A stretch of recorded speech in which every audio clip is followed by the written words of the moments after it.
School का सबसे बड़ा झूठ।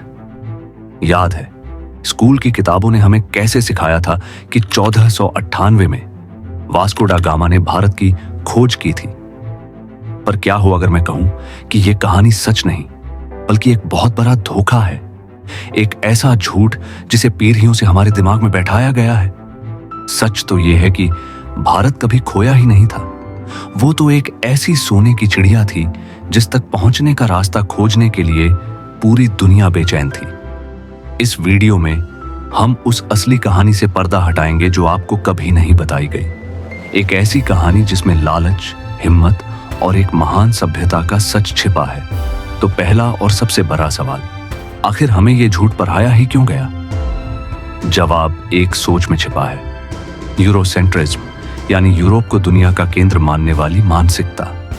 15वीं और 16वीं शताब्दी में जब यूरोपीय ताकतें दुनिया पर कब्जा कर रही थीं, तो उन्हें अपनी क्रूरता को सही ठहराने के लिए एक कहानी की जरूरत थी, और खोज की कहानी इस मकसद के लिए बिल्कुल सटीक थी। ये कहानी एक ऐसी तस्वीर बनाती है जैसे भारत जैसी महान सभ्यताएं अंधकार में जी रही थी, पिछड़ी हुई थी और किसी यूरोपीय मसीहा का इंतजार कर रही थी कि वो आए और उन्हें सभ्य बनाए। वास्को डा गामा ने भारत की खोज की। कहने का मतलब ये था कि भारत दुनिया के नक्शे पर था ही नहीं जब तक एक यूरोपीय ने आकर उस पर उंगली नहीं रखती। ये उस औपनिवेशिक मानसिकता का सबसे बड़ा हथियार था जो गुलाम बनाए गए देशों के आत्मविश्वास को तोड़ने का काम करता था। इस कहानी ने यूरोपीय लोगों को बहादुर खोजकर्ता की तरह पेश किया जो अनजान खतरों से लड़कर नई दुनिया खोज रहे थे, जबकि सच ये था कि वो सिर्फ उन व्यापारिक रास्तों पर कब्जा करना चाहते थे जिन पर सदियों से अरब और दूसरे व्यापारी राज कर रहे थे। ये खोज का किस्सा असल में उनके व्यापारिक लालच और साम्राज्यवादी सोच पर पर्दा डालने की एक चालाक कोशिश थी। हमें यह पढ़ाया गया ताकि हम मान लें कि हमारा इतिहास यूरोपियों के आने के बाद ही शुरू हुआ, जो सच्चाई से कोसों दूर है। तो फिर असली भारत कैसा था? क्या वास्को डा गामा के आने से पहले हम सच में एक भूली बिसरी अनजान जगह थे? बिल्कुल भी नहीं। भारत की कहानी कोई 500 साल नहीं बल्कि 5000 साल से भी ज्यादा पुरानी है, जो सिंधु घाटी सभ्यता से शुरू होती है। मोहनजोदारो और हड़प्पा जैसे शहर उस वक्त दुनिया की सबसे विकसित शहरी बस्तियों में थे। यहाँ सुनियोजित सड़कें, शानदार ड्रेनेज सिस्टम और बड़े बड़े अन्न भंडार थे। ये वो दौर था जब दुनिया के कई हिस्सों में इंसान ठीक से बसना भी नहीं सीखा था। सिंधु घाटी के लोग समुद्री व्यापार में माहिर थे। आज के गुजरात में स्थित लोथल दुनिया के सबसे पुराने बंदरगाहों में से एक था, जहां से हमारे जहाज मेसोपोटामिया, आज का इराक, तक व्यापार करने जाते थे। मतलब आज से 4500 साल पहले भी भारत दुनिया से जुड़ा हुआ था, और कहानी यहीं खत्म नहीं होती। वैदिक काल, मौर्य साम्राज्य और गुप्त काल में भारत दुनिया का एक बड़ा व्यापारिक और ज्ञान का केंद्र बना रहा। हमारे मसाले, खासकर काली मिर्च, पूरी दुनिया में सोने चांदी के भाव पर बिकते थे। भारत अपने शानदार कपड़ों, रेशम, कीमती पत्थरों और स्टील के लिए मशहूर था।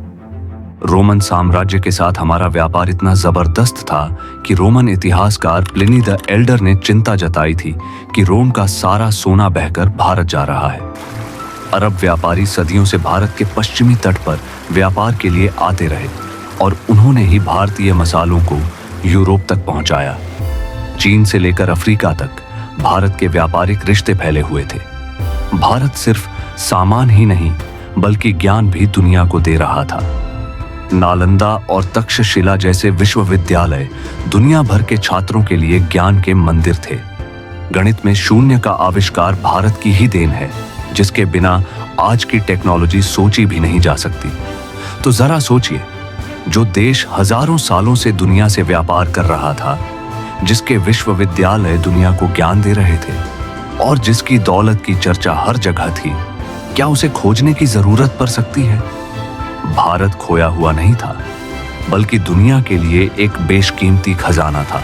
तो सवाल यह है कि अगर भारत खोया नहीं था तो वास्को डा गामा यहां आया क्यों?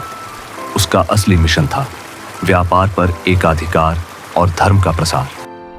15वीं सदी के अंत में जब ऑटोमन साम्राज्य ने कॉन्स्टेंटिनोपल पर कब्जा किया तो यूरोप और एशिया के बीच का जमीनी व्यापार मार्ग बंद हो गया। अब मसालों के व्यापार पर अरब और वेनिस के व्यापारियों का एकाधिकार हो गया। वो भारत से सस्ते में मसाले खरीदते और यूरोप में कई 100 गुना ज्यादा कीमत पर बेचते थे। पुर्तगाल जैसे यूरोपीय देश इस एकाधिकार को तोड़ना चाहते थे। वो बिचौलियों को हटाकर सीधे मसालों के देश यानी भारत पहुंचना चाहते थे। यही वास्को डा गामा के मिशन का सबसे बड़ा मकसद था। पुर्तगाल के राजा मैनुअल प्रथम ने उसे भारत तक एक सीधा समुद्री रास्ता खोजने का साफ लक्ष्य दिया था। 8 जुलाई 1497 को वास्को डा गामा 4 जहाजों और करीब 170 नाविकों के साथ लिस्बन से निकला। ये सफर बेहद खतरनाक था। उन्हें अनजान समंदरों, भयानक तूफानों और स्कर्वी जैसी बीमारियों का सामना करना पड़ा, जिसमें उसके कई नाविक मारे गए। अफ्रीका का चक्कर लगाकर जब वो पूर्वी अफ्रीका के मालिंदी, आज के केन्या में पहुंचा, तो वहां उसकी मुलाकात एक गुजराती नाविक से हुई। कुछ इतिहासकार उसका नाम कांजी मालूम बताते हैं, जो मॉनसून की हवाओं का विशेषज्ञ था। और यहीं पर खोज का सबसे बड़ा झूठ सामने आता है। उस अनुभवी भारतीय नाविक की मदद से ही वास्को डा गामा ने अरब सागर पार किया। असल में उसे एक भारतीय ने ही भारत तक पहुंचने का रास्ता दिखाया था। उसका मिशन किसी अनजान जमीन को खोजना नहीं, बल्कि एक जाने माने और अमीर देश तक पहुंचने का नया समुद्री रास्ता बनाना था, ताकि पुर्तगाल मसालों के व्यापार पर कब्जा कर सके।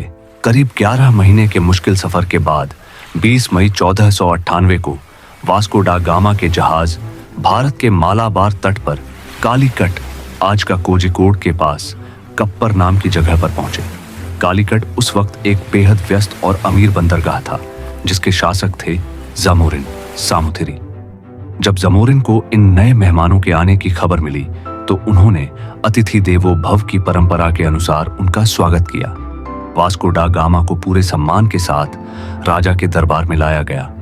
लेकिन यहीं पुर्तगालियों की असलियत सामने आने लगी। वास्को डा गामा ने जामोरिन को जो तोहफे दिए वो इतने मामूली थे कि हंसी आ जाए। कुछ साधारण कपड़े, टोपियां, कोरल के हार और शहद, सोने, चांदी और कीमती रत्नों के व्यापार के आदि।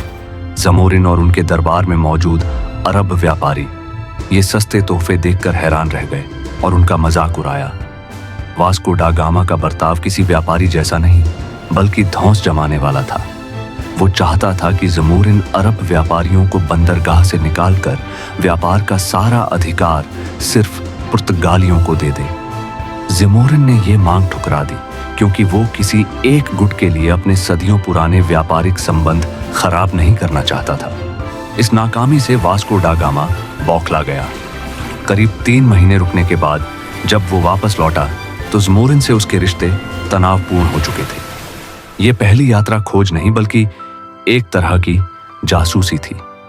वास्को डा गामा भारत की दौलत, ताकत और व्यापारिक मार्गों का अंदाजा लगा चुका था।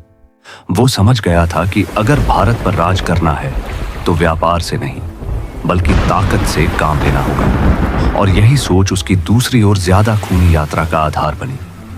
वास्को डा गामा की यात्रा को खोज कहना उसके भयानक नतीजों पर पर्दा डालने जैसा है। इस यात्रा ने भारत की खोज नहीं की, बल्कि भारत के लिए यूरोपीय उपनिवेशवाद, लूट और शोषण के एक लंबे और काले अध्याय का दरवाजा खोला। ये समुद्री रास्ता पुर्तगाल के लिए सोने की खान साबित हुआ। जो मसाले वास्को डा गामा भारत से लेकर लौटा, उन्हें बेचकर उसे यात्रा के कुल खर्चे से 60 गुना ज्यादा मुनाफा हुआ। इस कामयाबी ने यूरोप की दूसरी ताकतों, डच, फ्रांसीसी और खासकर अंग्रेजों की आंखों में लालच भर दिया। अब हर कोई भारत पहुंचकर उसकी दौलत लूटना चाहता था। वास्को डा गामा के बाद पुर्तगाली और ज्यादा ताकत और क्रूरता के साथ लौटे। उन्होंने व्यापार की जगह आतंक का सहारा लिया। उन्होंने समुद्र में अरब व्यापारियों के जहाजों को लूटना और डुबोना शुरू कर दिया। तटों पर बसे शहरों पर हमले किए और गोवा पर कब्जा कर लिया। वो सिर्फ व्यापारी नहीं, बल्कि समुद्री लुटेरे और साम्राज्यवादी थे। धीरे धीरे दूसरी यूरोपीय कंपनियां भी भारत आईं और उन्होंने भी यही रास्ता अपनाया। उन्होंने भारतीय राजाओं की आपसी फूट का फायदा उठाया और धीरे धीरे पूरे भारत पर कब्जा कर लिया। जो भारत 17वीं सदी में दुनिया की जीडीपी का लगभग 24% हिस्सा था, वो अंग्रेजों के जाने तक दुनिया के सबसे गरीब देशों में से एक बन गया। ये सब उसी रास्ते से शुरू हुआ था जिसे वास्को डा गामा ने खोजा था।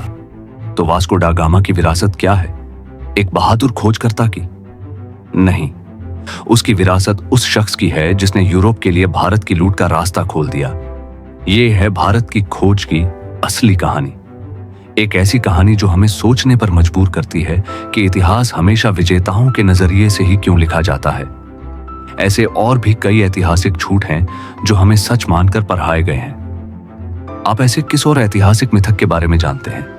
नीचे कमेंट्स में हमें जरूर बताएं। अगर इस वीडियो ने आपको एक नई सोच दी है तो इसे लाइक करें और अपने दोस्तों और परिवार के साथ शेयर करें ताकि ये सच ज्यादा से ज्यादा लोगों तक पहुंचे। और ऐसी ही अनसुनी कहानियों के लिए हमारे चैनल द डॉक्यूमेंट्री हब को सब्सक्राइब करना न भूलें। तो अगली बार जब कोई कहे कि वास्को डा गामा ने भारत को खोजा, तो उन्हें याद दिलाइएगा कि उसने भारत को नहीं बल्कि यूरोप से भारत तक सिर्फ एक समुद्री रास्ता खोजा था। भारत एक प्राचीन, समृद्ध और विश्वविख्यात सभ्यता थी जो हजारों सालों से दुनिया के नक्शे पर एक चमकते सितारे की तरह मौजूद थी। खोज की कहानी एक औपनिवेशिक झूठ है जिसे हमारी असली विरासत को छोटा दिखाने के लिए गढ़ा गया था। भारत को खोजा नहीं गया था, वह तो हमेशा से दुनिया के नक्शे पर था।